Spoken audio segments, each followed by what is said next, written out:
You just threw a big elephant just came into the room, right? So if we don't have confidence within our own team and within the company, we're not aligned. We're talking about a lot of internal insecurity here and a lot of internal challenges and problems that we need to address, right? Like, how do you think about that? Like, I'm going to put you on the spot here a little bit because what are the solutions here? How do we gain greater confidence internally within our own teams and within the company that we can get the job done? Just about aligning everyone, bringing everyone on the same table. So, this is something that I cannot stress on enough. Teams cannot be working in silos. You cannot have the sales guy doing their thing, the engineering team doing their thing, the support function doing their thing. There has to be a space for all of them to come on the table, have an open conversation about what's going on in the market, and build something together, build the narrative together as a company so that all the different touch points are saying the same thing. The customer is seeing the same thing. And we all believe not just in us, but in each other. Because working in silos, honestly, is the biggest reason why you don't know what the other person is doing. So you don't know whether you can trust them or not. Right? That's the bottom line. If I know what you do, I know whether I can trust you or not. It's that simple. To add to this, I'd love to get your opinion on it. Is so amongst all these C-suite executives said, what are the greatest challenges to creating long-term sustainable growth? Number one, internal alignment. Number two, I bring this up because it's going to get connected to number one here, is they said a lack of really deep understanding from the voice of the customer.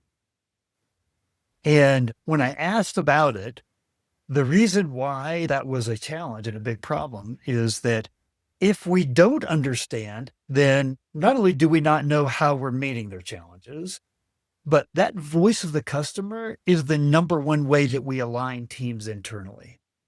They're the highest voice of authority. It's not the CEO. It's not somebody on the board. It's not us. It's the customer.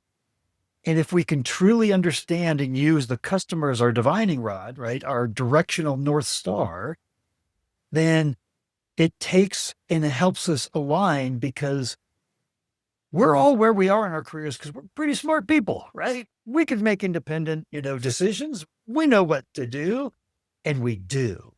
And we all end up running off in different directions. But if we focus on that North Star of the voice of the customer, it helps that alignment. And I would just love to get your point of view on that, what your thoughts are.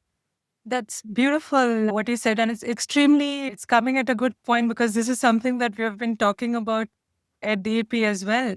And one of the things I championed this year is so we took from voice of the customer and we didn't want to limit it to the customer. So we initiated this meeting called Voice of the World. And every month we get all the stakeholders in a room. So I make sure that there are representatives from all the departments, whoever's market facing, every person who's customer facing, product facing. And we start the meeting with no charts, no graphs, just nothing, just saying, okay, what have you learned? It's as open ended as it gets, right? You all get 5 minutes each. Let's just go around the table and talk about what did you see different out there? What new are they being exposed to? What interesting thing did you hear? Right? As open ended as it gets. And we've got some of the freshest opinions and some of the freshest ideas from there. Just no spreadsheets, no datas, just people across the table talking openly, beyond numbers, beyond everything. And that voice that you comes from there, that's what you're talking about. That's the voice of the market, of the customer, of the prospect, of the world, really. So that's an initiative I'm actually very proud of championing, and I think it's going splendid so far.